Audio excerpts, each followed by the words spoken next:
Ok, ahora sí, hace un tiempito venimos estudiando el libro de Apocalipsis. Estudiamos ya las 7 iglesias, estudiamos el tema de la mujer y el dragón, Apocalipsis capítulo 12, el tema de Apocalipsis capítulo 13, de la bestia que sale de las aguas, la bestia mixta, y la bestia que sale de la tierra, que es la bestia que impone la marca de la bestia y que lleva al nuevo orden mundial, donde va a estar el papado en este caso con el nuevo orden mundial. Eso lo dice la Biblia, que es la palabra de Dios. Estudiamos también el capítulo 17 de Apocalipsis, donde habla de la bestia escarlata, que esta bestia es montada, o sea, que la monta una mujer que se llama la gran ramera. Entonces son temas que hemos estudiado y que son importantes estudiarlos. Los temas no se acaban. Ahora vamos a estudiar el capítulo 6 de Apocalipsis, que es donde vienen los 7 sellos. Sin embargo, aunque decimos que en el capítulo 6 vienen los siete sellos, realmente no es así, porque el capítulo 6 contiene 6 de los 7 sellos. Y vamos a orar, hermano, para que Dios nos pueda bendecir y nos pueda dirigir. Amado Dios y Padre Celestial, te doy gracias y te pido que tú seas el que nos dirijas a través de tu palabra, que tu Espíritu Santo, Señor, esté en nuestros corazones, en cada uno, Señor, que nos ayudes a ser humildes, que quites nuestro orgullo, que tus palabras, Señor, puedan ser expresadas de una manera sencilla, clara, Señor, y que sea tu Biblia, la palabra, Señor, la que nos pueda guiar y nos pueda hablar. Gracias, Señor, en el nombre de Jesús. Amén. Entonces, hermano, como les decía, el capítulo 6 de Apocalipsis contiene 6 sellos, no 7 sellos, 6 sellos. En el capítulo 6 de Apocalipsis. En el capítulo 7 se habla del tema de los 144,000. El capítulo 6, el versículo 17, termina con el versículo que dice, el gran día de tu vida ha llegado, el gran día de tu ira ha llegado, ¿y quién podrá sostenerse en pie? Esa es la pregunta. La pregunta es respondida, tiene la respuesta en el capítulo 7, donde habla de los 144,000 y de la gran multitud. Después del capítulo 7 sigue el capítulo 8, donde en el capítulo 8 viene el séptimo sello. O sea que el séptimo sello está hasta el capítulo 8. Eso quiere decir entonces, en este caso, de que el capítulo 7 está entre el capítulo 6 y el capítulo 8, o sea, entre el último sello, que el penúltimo sello más bien, que es el sexto sello, y el séptimo sello. Ahí está el capítulo 7, o sea, el sellamiento de los 144,000. Sin embargo, cuando leemos el capítulo 8, donde habla del séptimo sello, también hay, entre el séptimo sello, se involucran las 7 trompetas, donde está el capítulo 8, capítulo 9, capítulo 10 y capítulo 11. Esto nos da una secuencia de versículos y de capítulos que empiezan en el capítulo no 6, sino el 4, 5, 6, 7, hasta llegar al capítulo 11. Es una sola visión, una sola secuencia lo que nos habla esos capítulos. Si queremos entender y comprender, hermano y hermana, lo que son los 7 sellos, debemos irnos más atrás de el capítulo 6, donde empieza el caballo blanco, que es el primer sello. No podemos empezar estudiando el caballo blanco o el primer sello, porque el contexto de los 7 sellos está en el capítulo 5 y más antes aún en el capítulo 4. Entonces hay que ir a estudiar el capítulo 4 y el capítulo 5. Por eso este estudio se llama Los 7 sellos y el Tribunal del Juicio, porque en el capítulo 4 se establece el Tribunal del Juicio. Y después del tribunal de juicio es cuando aparece la secuencia de los 7 sellos, que en el capítulo 6, como ya dijimos, solamente hay 6 de los 7 sellos, pero están los 7 sellos después, agregando el capítulo 8, versículo 1 al 3, que está el último de los 7 sellos, el séptimo sello en este caso. Hace unos años, hermano, vamos a ver si puedo parar acá. Sí, ok. Hace unos años, 20 años, que yo estoy en esta iglesia, la iglesia adventista del séptimo día, para la gloria y para la honra de Dios. Yo fui evangélico de nacimiento, toda la vida en la iglesia evangélica. Solo un tiempo que estuve fuera, anduve mal portado, pero después otra vez regresé a la iglesia y casi que toda la vida he estado en la iglesia. Sin embargo, cuando me di cuenta de algunas cosas, muchas veces preguntaba por el significado de algunos textos de Apocalipsis, incluso Daniel, el pastor que tenía yo en la iglesia evangélica en un tiempo, era un máster. Sin embargo, nunca me podía responder claramente de lo que significaban estas cosas. Entonces, quedé mucho tiempo con la duda, hasta que escuché unas predicaciones un pastor adventista, excelente pastor que me sacó de muchas dudas, pero también me abrió nuevas dudas. Tuve que estudiar para poder verificar.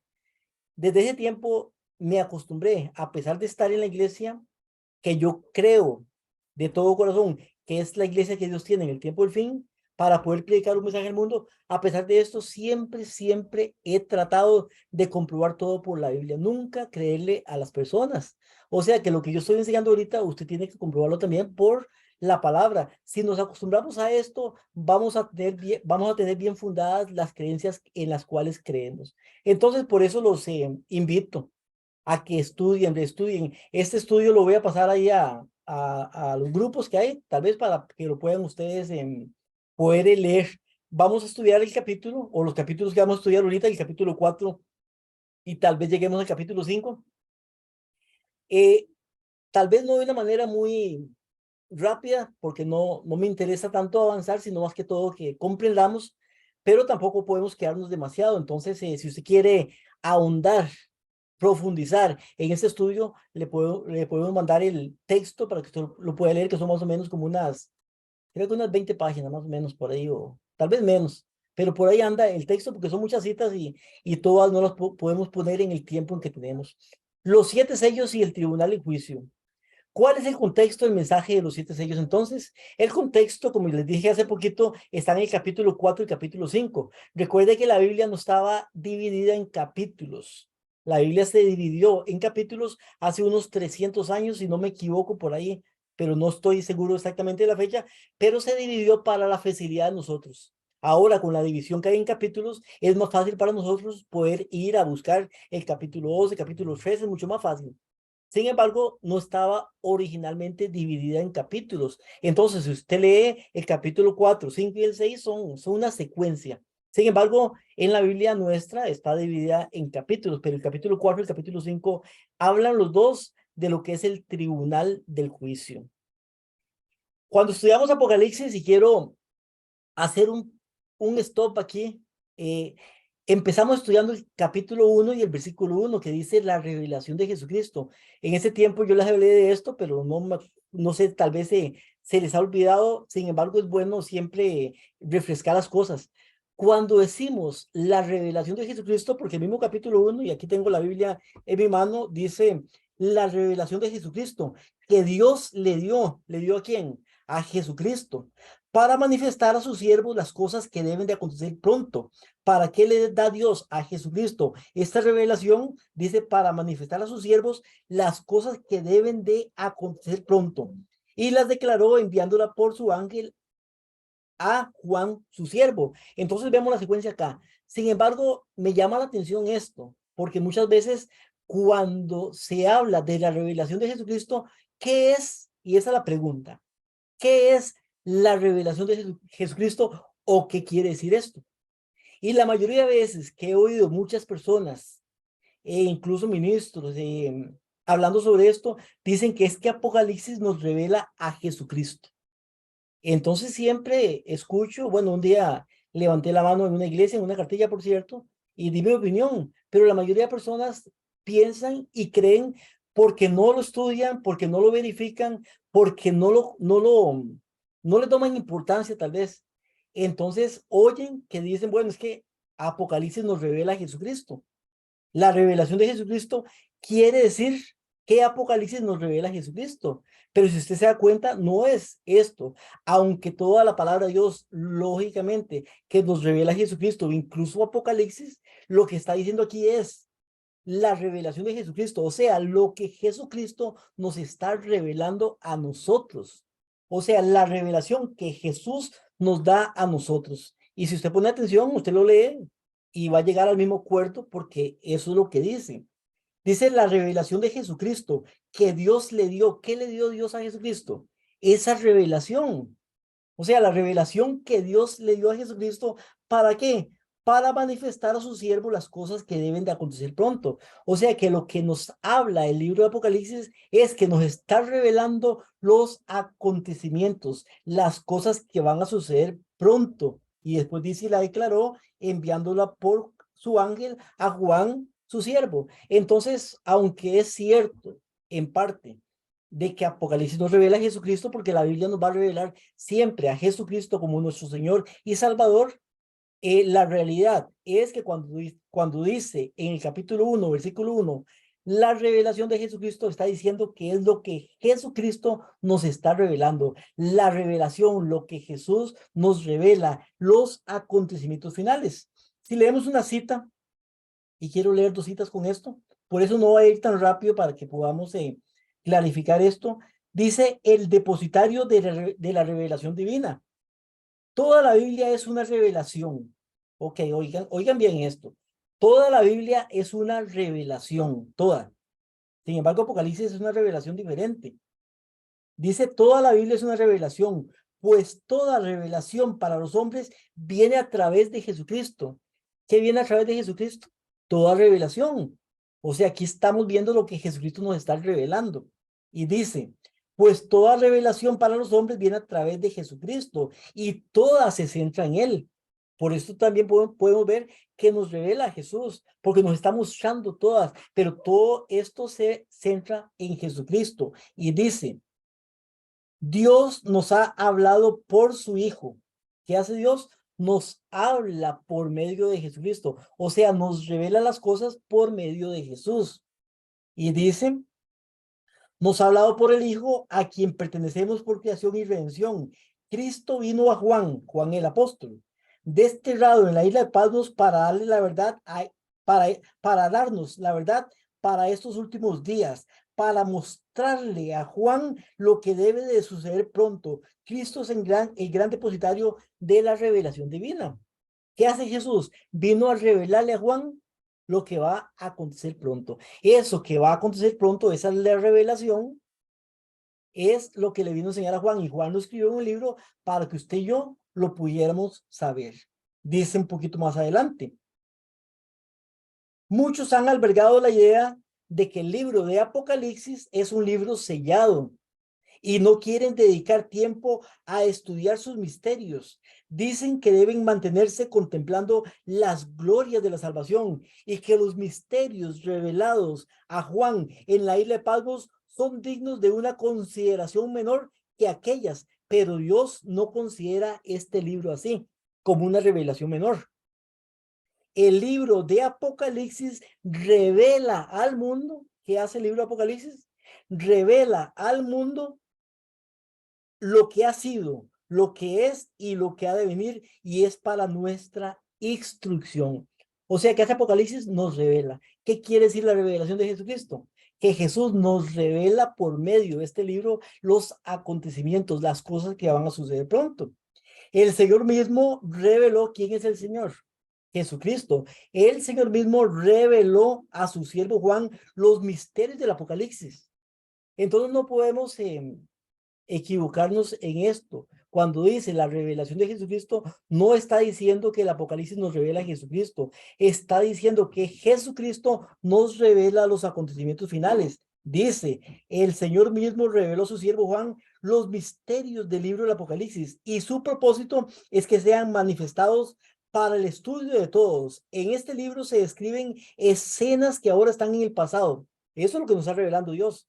Escenas que aún están en el pasado, algunas de interés eterno que están sucediendo alrededor nuestro. Otras de sus profecías no se cumplirán plenamente, sino en el fin del tiempo, cuando tenga lugar el último gran conflicto entre los poderes de las tinieblas y el príncipe de los cielos. Bueno, con esas pocas palabras espero que haya quedado claro, que no seamos engañados, porque a veces se usa esto de decir que Apocalipsis nos revela a Jesucristo como para darle rebajar un poco la importancia del libro de Apocalipsis y los eventos finales. Los eventos finales son de suma importancia. Dios los revela a través de Jesucristo y Jesucristo a través de su ángel, después al siervo Juan que lo escribe en un libro para que nosotros podamos conocer estas cosas. O sea, es importante para las personas que vivimos en el tiempo del fin poder conocer la revelación de Jesucristo, lo que antes estaba oculto, pero que ahora es manifiesto, que usted y yo lo podemos entender y entenderlo, lo podemos también decir a otros. ¿Qué cree la mayoría de la gente? Mucha gente no entiende Apocalipsis. Yo hace 20 años no lo entendía, ni siquiera un poquito. Pero ahora, hermano y hermano, que Dios nos da la revelación, nos abre el velo del misterio que estaba oculto para que usted y yo podamos entenderlo, pero también enseñarlo a otros. Entonces vemos en el primer capítulo la revelación de Jesucristo. Después vemos el texto que nos dijo el hermano Cheni al empezar. Bienaventurados, hay una bienaventuranza para los que leen, los que oyen y los que hacen, los que estudian, los que enseñan y los que obedecen las palabras de esta profecía, porque el tiempo está cerca, viene diciendo lo mismo. En el capítulo 2 de Apocalipsis, el capítulo 3, nos habla de las 7 iglesias divididas en esos capítulos, terminando con la última de las 7 iglesias. Vimos también, hermano y hermana, y estoy viendo el contexto, porque quiero empezar los sellos con el contexto, que la última de las iglesias es la iglesia en la cual estamos viviendo. La iglesia en el tiempo del fin, porque todas las iglesias tienen un tiempo cronológico, empezando con la iglesia de Éfeso y siguiendo en adelante, Esmirna, bueno, ahí para adelante, terminando con la iglesia de la Odisea. O sea, la iglesia que Dios tiene en el tiempo del fin se le llama acá, lamentablemente, y digo lamentablemente porque la Odisea es la iglesia tibia, se le llama la Odisea, pero no porque Dios quiera que sea la Odisea, sino porque lamentablemente es la condición. Entonces Dios llama a esta iglesia a que acepte su condición, porque si no acepta su condición, no va a poder aceptar tampoco el remedio que Dios le da. Entonces Dios le da el remedio, pero para que podamos nosotros aceptar, primeramente somos orgullosos. Como somos orgullosos y no somos humildes, entonces no aceptamos nuestra condición. Cuando dice el mensaje de la iglesia de la Odisea, tú que dices que eres rico y te has enriquecido y que no tienes necesidad de nada. Mas yo te digo la condición de la iglesia, que eres un cuitiado, miserable, pobre, ciego y desnudo. Pero la verdadera condición es esa. Sin embargo, creemos que somos ricos y eso lo podemos ver evidentemente y lamentablemente, hermano y hermana. El problema es que a veces no aceptamos que, bueno, el que dice esto no es cualquier persona. El que dice estas palabras es el testigo fiel y verdadero, el amén. Jesucristo mismo. O sea que Jesucristo no se puede equivocar. Cualquier persona puede decir, bueno, la iglesia está bien, está súper bien, pero Jesucristo es el que dice la verdadera condición. ¿Quién tiene más razón? ¿El mismo Jesucristo o las personas que dicen que no, que la iglesia está bien? Pues yo le creo a lo que dice capítulo de Apocalipsis, capítulo 3, versículo 14, en adelante, hablando de la iglesia de la Odisea, aceptando que somos la iglesia de la Odisea, la iglesia que está tibia, pero Dios quiere que seamos calientes. Por eso en esta iglesia va a haber una separación de trigo y de cizaña, porque la cizaña va a ser separada y el trigo es el que al final de cuentas va a predicar, no por medio de satélites, radios, televisión, porque eso puede haber, pero es por medio del poder del Espíritu Santo que va a predicar el fuerte pegón al mundo. Por eso hay que estar preparado. Pero cuando terminamos con las 7 iglesias, termina la iglesia de la Odisea. ¿En qué año empieza la iglesia de la Odisea? En el año 1844. ¿Qué quiere decir la Odisea? Laos, pueblo, y seas el juicio, o sea, es el pueblo del juicio. Entonces, cuando terminan las 7 iglesias, terminan en la última de las 7 iglesias, que es el pueblo que está en el tiempo del juicio. Hoy en día se está dando un juicio en el cielo. Recuerde que cuando Jesucristo viene a la tierra, Jesucristo no viene para hacer juicio. El juicio es hecho antes de la venida. Y aún antes de la venida termina el tiempo de gracia. Y vienen las plagas. Cuando vienen las plagas ya no hay gracia en la tierra. Entonces, este es el tiempo del juicio. Por eso el mensaje de nosotros para el mundo, entre algunos mensajes, es temer a Dios y darle gloria. ¿Por qué? Porque la hora de su juicio ha llegado. En el contexto de que estamos en el tiempo de la iglesia de la Odisea, recuerde que el libro de Apocalipsis, aunque lo pudieron aplicar algunos pueblos en el pasado, naciones, predicadores famosos y grandes en el pasado, la aplicación del libro de Apocalipsis es para nosotros. El pueblo que tiene ahorita más importancia. La iglesia a través de los tiempos ha pasado muchas persecuciones, bueno, persecuciones, dolores, muchas cosas ha pasado. Muchas cosas. Pero lo que viene para la iglesia de Dios en el tiempo del fin es tremendo. Más que lo que ha pasado en el pasado. Las cosas que pasaron, el tipo y el antitipo, se van a volver a cumplir de nuevo. Va a haber otra vez mártires, va a haber persecución y otra vez van a pasar las mismas cosas. Sin embargo, nosotros estamos muy tranquilos, muy, pero muy tranquilos, creyendo que nada va a suceder. Entonces, en el contexto de la iglesia de la Odisea, termina en el capítulo 3, versículo 14 empieza, y termina en el versículo, creo que 22 o 21, pero creo que es el 22. Bueno, por ahí andamos. Ahí tengo la Biblia, pero no. Ahí usted podrá buscar si es cualquiera de esos dos versículos, pero ahí termina y empieza el capítulo 4 de Apocalipsis. Entonces, en el contexto del pueblo, el tiempo, el fin, y el mensaje que predicamos, la hora de su juicio ha llegado. ¿Por qué predicamos ese mensaje? Porque hay que anunciar al mundo que hay un juicio que se está dando en el cielo, que los nombres de cada persona están siendo verificados, estudiados, examinados. Unos nombres van a ser borrados y otros van a ser dejados. Unos van a salvarse, otros se van a perder. Y cuando venga Jesucristo ya, Él viene a resucitar a los justos. No viene a hacer el juicio a los justos, viene a resucitarlos porque ya el juicio fue dado antes de la segunda venida, aún antes de las plagas, en el tiempo de gracia todavía. Imagen que usted puede ver ahí es la imagen del mensaje de los tres ángeles. Bueno, ahí dice tres, seguramente es en otro idioma, digo yo, bueno, espero que sea así, pero es el mensaje de los tres ángeles.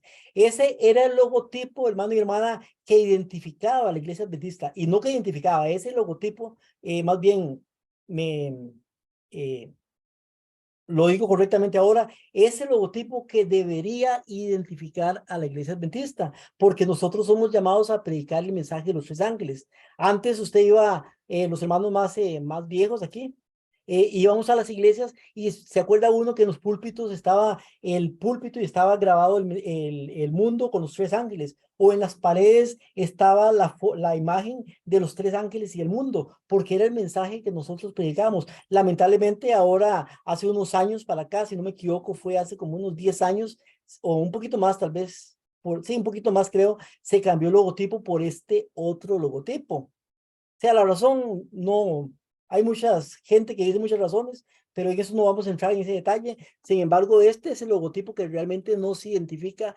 como iglesia adventista, no este, sino este es el mensaje y el logotipo que nos debería identificar.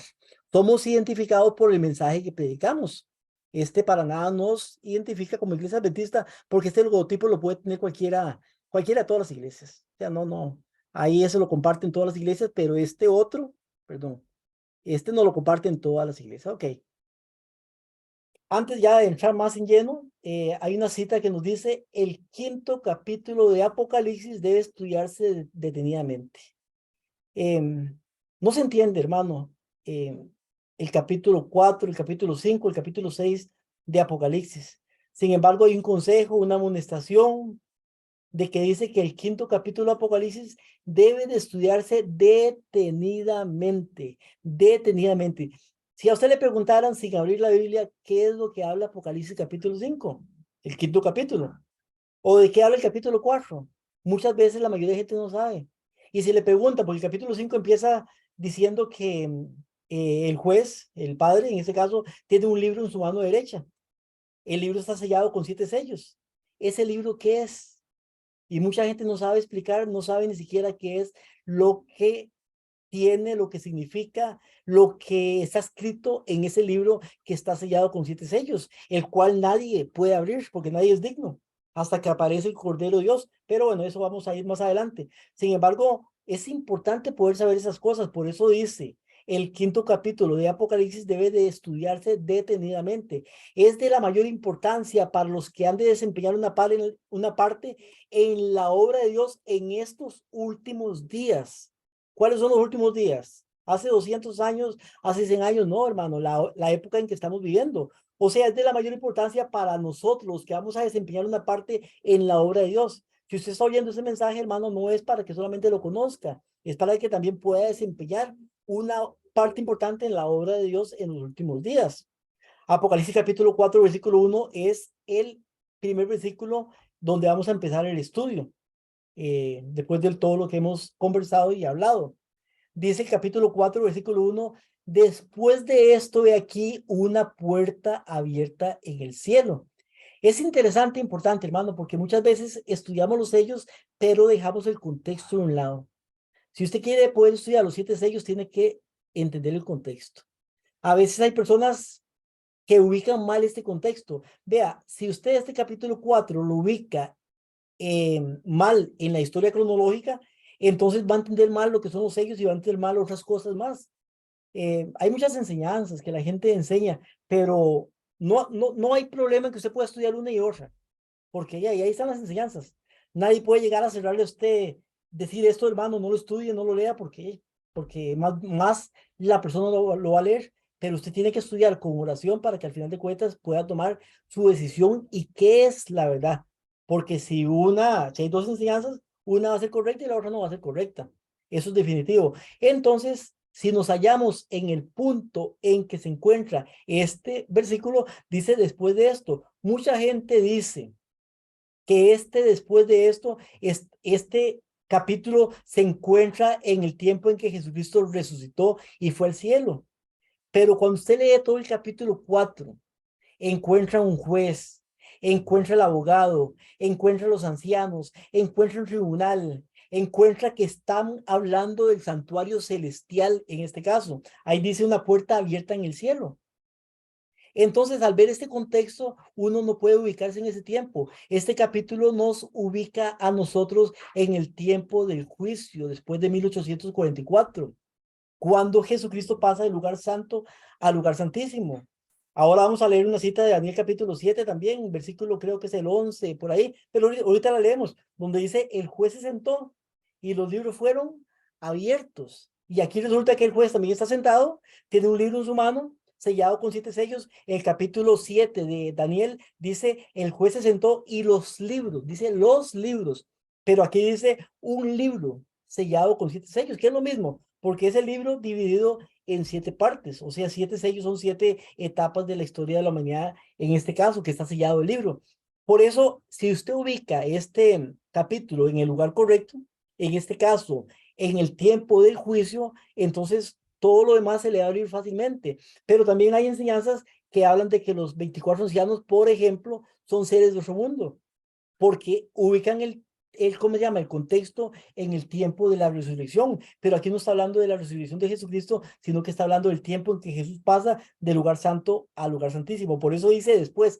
Y cuando dice después, lo último que vimos fue la iglesia de la Odisea, la iglesia del juicio. Y terminando en la iglesia de la Odisea, el mensaje para la iglesia de la Odisea, entonces termina el mensaje y dice, después de esto, después de que se está viendo el mensaje de la iglesia de la Odisea, que el pueblo de Dios está predicando este mensaje al mundo, que es la hora de su juicio llegado, y viene aquí que se ve una puerta abierta en el cielo. Ahora, es interesante que esa puerta abierta no está en la tierra, está en el cielo. ¿Cuántas puertas hay en el cielo? Es la pregunta. Bueno, uno podría decir que en el cielo seguramente no hay puertas o tal vez que hay muchas puertas. Sin embargo, aquí está hablando del santuario. El santuario terrenal es un tipo del santuario celestial, solamente que el celestial es mucho más espléndido, mucho más grande, o sea, casi imposible de poderlo traer a la mente.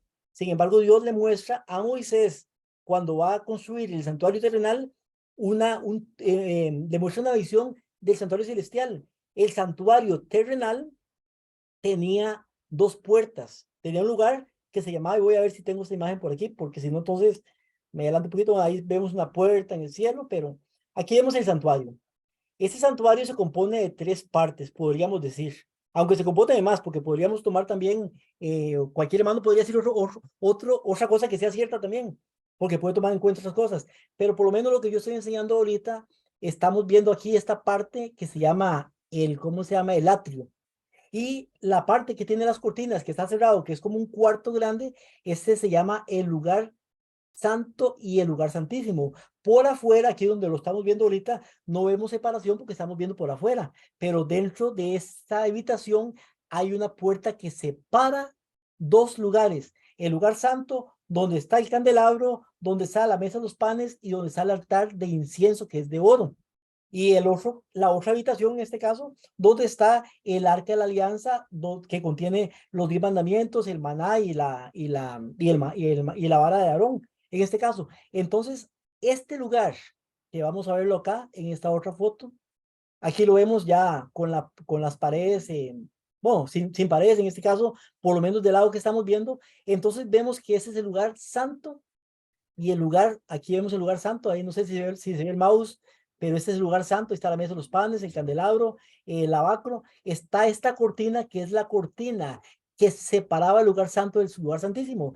Esta puerta que está al principio, aquí usted puede ver un sacerdote, este es un sumo sacerdote, porque solamente el sumo sacerdote se vestía así, los sacerdotes se vestían de blanco. Entonces, esta puerta estaba abierta todo el año está abierta porque todos los días hacían sacrificios, el matutino y el vespertino, mínimo 2 sacrificios diarios. Uno a las 9 de la mañana y otro a las 3 de la tarde, mínimo. Porque aparte de esos, venían los sacrificios de las personas que traían sus sacrificios. Entonces, este cordero era muerto en la entrada, y voy acá atrás, aquí en la entrada, aquí era muerto, aquí es donde estaba la estaca y estaba el altar de sacrificios, que usted lo puede ver por acá. Ahí era muerto el cordero, pero el sacerdote tomaba la sangre y la llevaba hasta el lugar santo. Y en esta cortina que separa, no sé si ve el mouse, pero esta cortina que separa el lugar santo del lugar santísimo, ahí era asperjada la sangre, era rociada la sangre, o si no, en los cuernos del altar de incienso o altar de oro. ¿Qué estoy diciendo con esto? Que esta puerta estaba abierta todo el año. Cuando dice Apocalipsis capítulo 4, una puerta abierta en el cielo, no está hablando del santuario terrenal, está en el cielo, porque en el cielo también hay un santuario. Cuando Dios nos muestra todo el tema del santuario terrenal, es para que estudiando lo que se hacía, cómo era y todo lo que sucedía en el santuario terrenal, podamos tener una noción de lo que se hace también en el santuario celestial, allá en el cielo, donde Jesucristo es nuestro sumo sacerdote. Por eso mucha gente a veces no entiende. Si usted quiere estudiar, entender hebreos, o sea, hebreos a veces es difícil, pero para entender hebreos hay que entender Éxodo, hay que entender Levítico y hay que conocer lo que tiene que ver con el santuario. Porque Hebreos habla mucho del sacerdote, de los sacrificios que se hacían antes, de que los sacerdotes pecaban y muchas cosas de esas. Entonces hay que entender una para entender la otra también.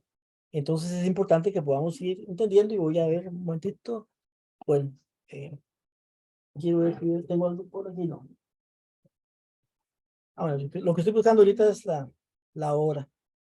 No sé cuánto me queda de tiempo, pero ya acabo de prender el teléfono otra vez. Bueno, entonces vemos el lugar santo y el lugar santísimo. Ok, esta puerta que está al principio, esta puerta permanecía abierta todo el año, menos un día. Ese día era el día que se llamaba 10 de Tisri. Tisri era el 7º mes del año, 743. Ya lo vi. El mes de Tisri era el 7º mes. El calendario religioso judío tenía 7 meses, el calendario religioso. El calendario civil judío tenía 12 meses, o tiene 12 meses, pero cada 2 años, si no me equivoco, bueno, por ahí anda, le agregan un mes más por los bisiestos. Recuerde que el calendario judío es un calendario lunar, no como el nuestro, que es solar. Entonces, el 10 de Tisri, el día 10 del mes de Tisri, se celebraba o se hacía, se efectuaba el día del juicio, el Yom Kippur. Ese día solamente el sumo sacerdote podía entrar al lugar santísimo, aquí adentro. Solamente ese día. O sea, todo el año esta puerta permanecía cerrada. El 10 de Tisri, bueno, después de hacer, eso lo vamos a estudiar después cuando veamos ¿cómo se llama? El juicio, o el Yom Kippur, o el día del juicio en tipo y antitipo desde Levítico capítulo 16. Porque hay que ver esos temas para que quede más claro, porque a veces tal vez hay cosas que no le van a quedar tan claras, pero cuando vemos otros temas, por eso los 24 ancianos nos van a quedar más claros. Pero ese día, esta puerta que está al principio, que estoy señalando aquí con el mouse, esa puerta estaba abierta todos los días. Ese día se cerraba la puerta. El sumo sacerdote entraba, abría esta puerta y quedaba una sola habitación. Por eso Pablo, cuando ve en visión, Pablo ve una habitación y está el candelabro, está el altar de incienso y está también el arca del pacto con los 10 mandamientos. Están en un solo lugar. ¿Por qué? Porque la puerta estaba abierta. Lo que tiene es una visión del día de expiación, en este caso. Entonces, esta puerta permanecía todo el año cerrada, pero había una vez al año que se abría esta puerta. Una vez. Bueno, en ese contexto voy a seguir acá con el estudio. Daniel capítulo 7, versículo 9 nos dice, estuve mirando hasta que fueron puestos tronos. ¿Qué se pusieron tronos? ¿Qué hay en el capítulo 4 de Apocalipsis? Sería bueno que lo pudiéramos leer, pero bueno, ahí yo le dejo la tarea de que usted lo pueda leer, el capítulo 4. Pero va a haber lo mismo, va a haber tronos. El Padre sentado en un trono y 24 ancianos sentados en tronos. Pero dice, estuve mirando hasta que fueron puestos tronos y se sentó un anciano de días. Cuando hay un trono, en este caso el trono del juicio, aquí dice, bueno, antes de explicar eso, mejor voy a terminar de leer la cita. Dice, se sentó un anciano de días, cuyo vestido era blanco como la nieve, el pelo de su cabeza como lana limpia, su trono como llama de fuego, las ruedas del mismo fuego ardiente, un río de fuego procedía, salía delante de él, millares serían ángeles, y el anciano de días es el Padre, no es el Hijo, es el Padre, y millones de millones asistían delante de él. El juez, el anciano de días, dice, el juez se sentó un anciano de días, dice en las letras rojas arriba, abajo es lo mismo. El juez se sentó y ¿qué pasó? Cuando se sienta, los libros fueron abiertos. Es lo mismo que está sucediendo en el capítulo 4 de Apocalipsis. Es el mismo contexto, es la misma visión dada en otra forma, porque cada profeta describe las visiones que tiene, depende del conocimiento o lo que él entiende en ese momento. Así lo vio Daniel, allá lo ve el profeta Juan, el profeta de Patmos o el apóstol Juan, como le quiera decir, pero dice el juez se sentó, porque empieza un juicio y los libros fueron abiertos. ¿Cuáles libros? Bueno, allá dice que tenía un libro en su mano. Vamos a ver más tardito, seguro la próxima semana, por el tiempo ya no nos va a alcanzar, pero vamos a ver qué son estos libros, porque es importante que podamos saber qué es este libro para poder entrar al contexto de los 7 sellos en este caso. Pero es el mismo contexto. Lo que está hablando aquí Juan, Daniel más bien digo, y lo que está hablando en Apocalipsis capítulo 4, el profeta Juan, eh, el discípulo amado, como decía Jesucristo. Entonces vemos ahí una imagen ahí de que tomé ahí de Google y de lo que el juez se sienta y los libros son abiertos. Cuando el juez se sienta es porque empieza el juicio. Cuando el juez se levanta es porque termina el juicio. Esa es la manera. Empieza porque se sentó, termina cuando se levanta. Eso está en Apocalipsis, en Daniel capítulo 12, cuando dice que se levantó Miguel, el gran príncipe. Entonces dice acá la pregunta, ¿cuándo y quién abrió esa puerta? Punto 1. La puerta cerrada fue la puerta que estaba cerrada, igual que pasa en el santuario terrenal.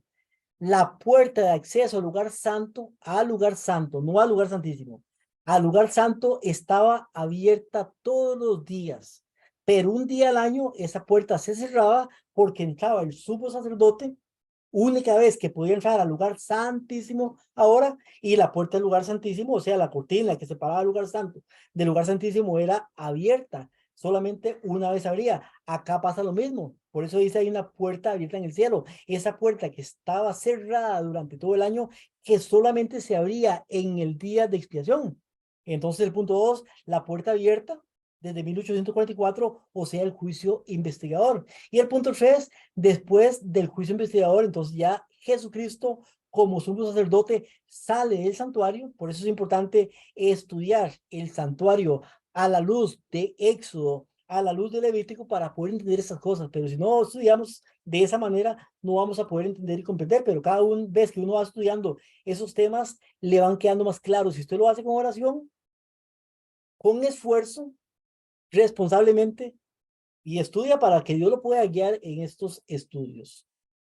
Apocalipsis 4:1, repetimos lo primero, dice, después de esto miré, he aquí una puerta abierta en el cielo. Esa puerta abierta en el cielo es la puerta que da acceso al lugar santísimo. O sea, lo que está sucediendo aquí es que está empezando el juicio investigador. El mismo contexto de Daniel capítulo 7, el tiempo del juicio. Y si usted lee más adelante, que vamos a leer entre hoy y la próxima semana, más adelante, vamos a ver que el contexto es el tribunal de juicio. Se establece un tribunal de juicio. ¿Por qué un tribunal? Porque Dios no va a condenar a nadie sin que los demás seres celestiales, en este caso, ángeles, seres de otros mundos, puedan darse cuenta de que la persona que es salva, porque Dios lo sabe todo. Dios no ocupa de un juicio. Dios no ocupa de nada de esto. de libros, no ocupa de libros, no ocupa de juicios, no ocupa de nada de esto. Él hace las cosas para que todos los seres, porque Él es justo y a Él le interesa que todos estemos de acuerdo. Por eso al final dicen todos los ángeles celestiales, justos y verdaderos son tus caminos, incluso los hombres, porque todos sabemos que lo que Dios hace es justo y verdadero. Por eso dice, después de esto, miré, y aquí una puerta abierta, la puerta que da lugar, acceso al lugar santísimo. Pasa Jesucristo, lugar santo, al lugar santísimo. ¿Cuándo entra Jesucristo al lugar santo? En este caso, como sumo sacerdote, o sacerdote podría ser, o decirse, pero es sumo sacerdote. En el tiempo en que Él sube al cielo, Jesucristo resucitó un domingo, como todos sabemos, estuvo 40 días en la tierra, 40 días. Muchos resucitaron con Él. Recuerde que Él no resucitó solo. Eso está en Mateo capítulo 27, versículo 54 en adelante. Eso lo vamos a ver también. Pero ahí está, Él no resucitó solo. Esos que resucitaron no se fueron inmediatamente para el cielo. Estuvieron los 40 días con Jesucristo. También, ahí estuvieron. Y se aparecieron a muchos. Eso dice Mateo. Se aparecieron a muchos. Mucha gente pudo corroborar, constatar de que realmente Jesucristo resucitó. Y estaba el testimonio de estos.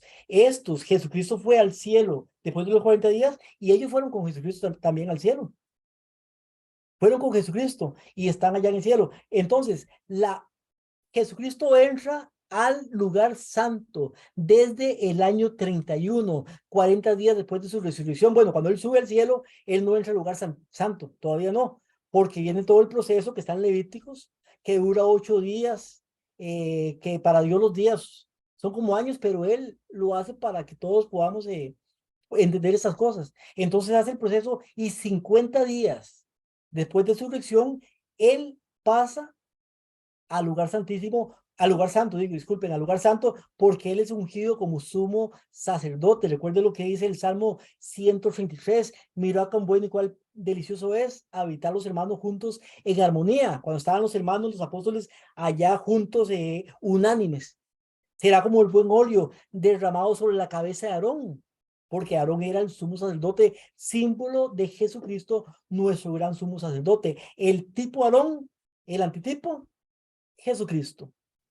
Y después dice, sube acá y te mostraré, lo mismo que dice en el capítulo 1, te mostraré las cosas que sucederán después de estas. Entonces ya da inicio el capítulo 4 de Apocalipsis y vemos esta parte, que solamente llevamos un versículo y un momentito para ver cómo estoy con el tiempo. Me falta muy poquito tiempo, pero bueno, yo creo que por lo menos hemos avanzado un poquito, no mucho, pero sí hemos avanzado un poquito, pero es importante que podamos ver este contexto para poder entender lo que sigue. Entonces dice, después de eso, miré una puerta abierta en el cielo, la puerta que da acceso al lugar santísimo, se cierra la puerta que da acceso al lugar santo, se abre la que da acceso al lugar santísimo, se queda una sola habitación y empieza el juicio investigador. Hay varios puntos importantes que debemos entender antes de entrar en este tema. Entonces, uno, recordemos que cuando nuestro Señor Jesús resucitó, tomó su lugar como sumo sacerdote en el lugar santo. Eso lo acabo de decir del santuario celestial. Por eso dice Hebreos 4:15, porque no tenemos un sumo sacerdote que no pueda compadecerse de nuestras flaquezas, sino uno que fue tentado en todo según nuestra semejanza, pero sin pecado. Punto 2. En el santuario terrenal, la puerta que daba acceso al lugar santo permanecía abierta todos los días del año, excepto un día. ¿Cuál día, hermano y hermana? Porque eso vienen las preguntas después. El día 10 del séptimo mes. ¿Cómo se llamaba el séptimo mes? El mes de Tisri. En ese día se realizaba el gran día de expiación. Para nosotros el día de expiación empieza en 1844 y empieza con los muertos, que eso lo vamos a ver después. No quiero tomar tiempo para esto. 4.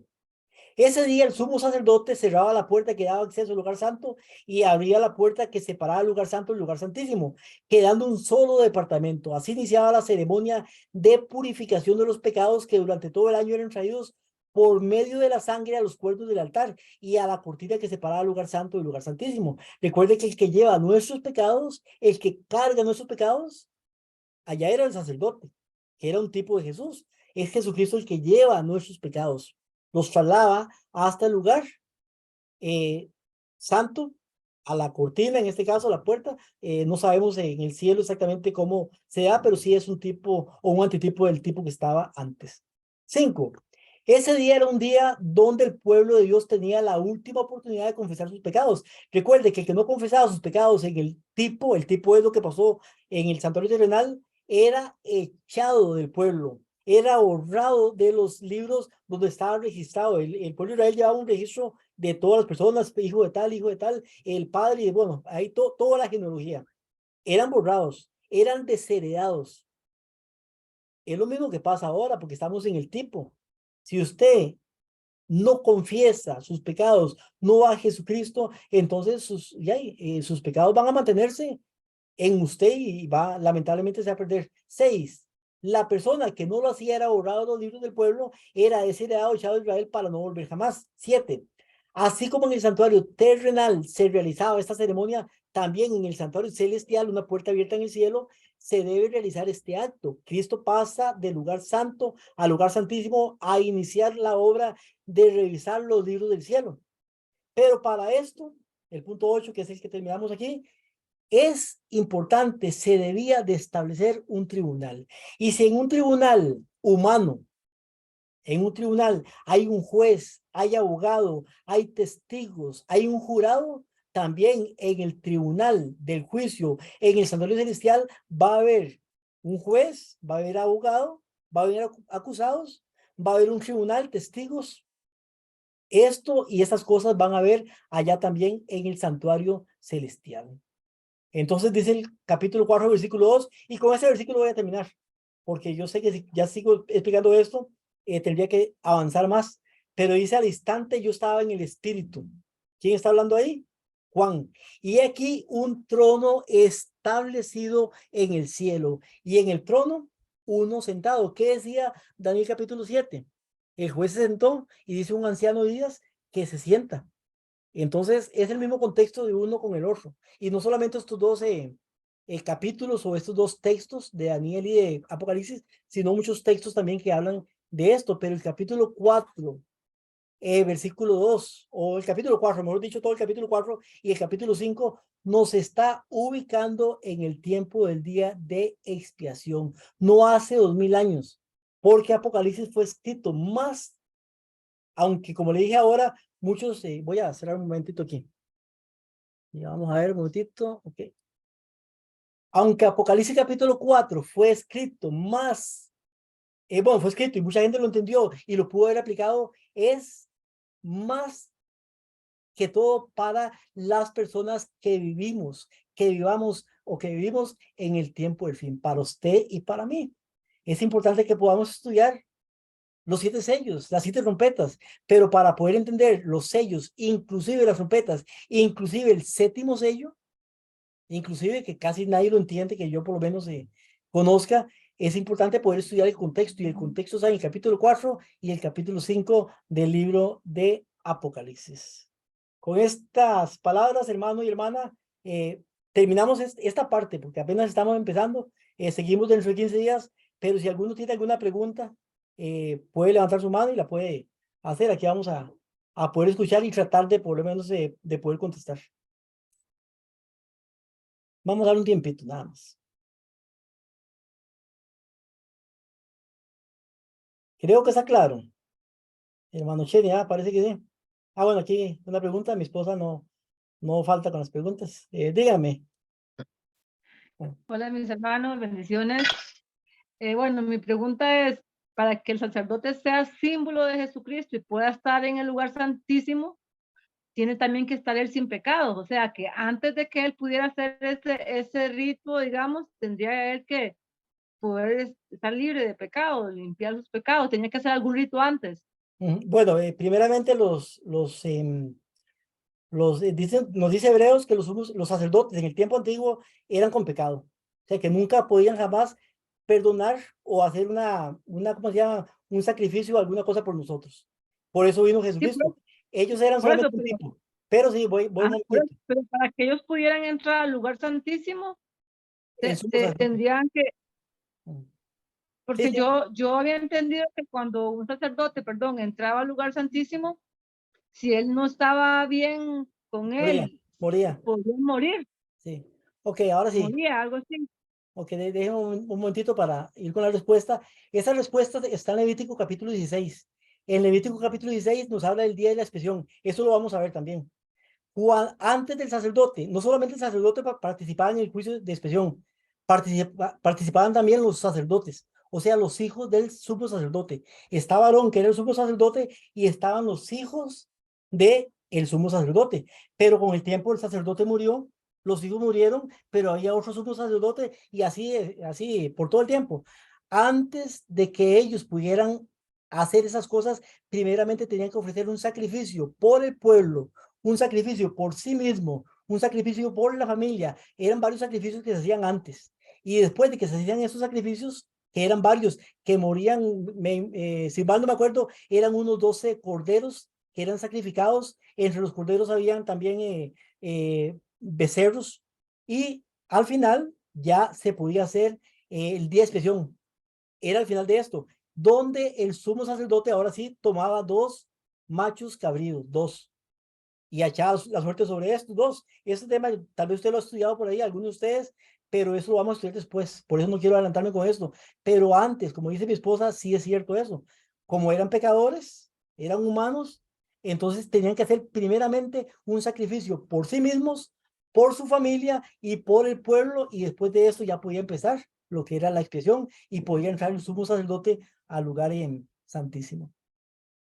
¿Quedó claro, Mari? Sí, sí, clarísimo, muchas gracias. Ok. Sin embargo, Jesucristo no ocupó de esto, porque él fue sin pecado. Él no ocupa un sacrificio para sí mismo. Entonces es el Cordero de Dios que quita el pecado del mundo. Por eso vamos a ver en el capítulo 5 que no hay nadie digno de tomar el libro, ni siquiera de leerlo. Y Juan lloraba y lloraba porque no había nadie digno. Eso lo dice el capítulo 5, hasta que apareció el Cordero de Dios, Jesucristo. Entonces, por eso hay que entender el contexto de lo que está sucediendo. ¿Alguna otra pregunta? Espero que les haya quedado claro el tema y espero que puedan aprovechar dentro de 15 días para que podamos ver la continuación de este tema tan importante. Hermano Chenny. Muchas gracias, hermano Will. Como ya bien usted lo dijo, el próximo estudio bíblico lo vamos a tener, si Dios lo permite, el lunes 26 de junio, al cual todos están cordialmente invitados. Vamos a continuar ya para ir cerrando. Recordar las bellas notas de este canto que lleva como título Al clamor final.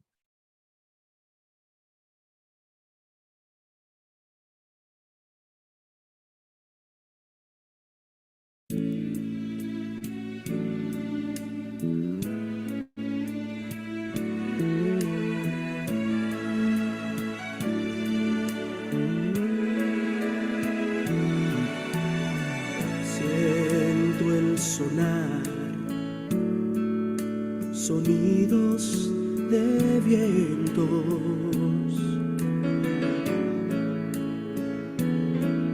y lo siento más cerca que el ayer. Puedo oír ya la trompeta, puedo ver ya los salvados.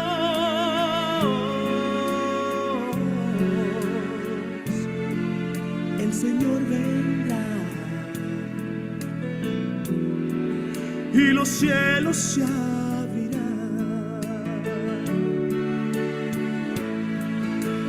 Cuando Cristo venga, bajando en sus nubes, los muertos resucitarán y se levantarán, y todos los que estemos aquí seremos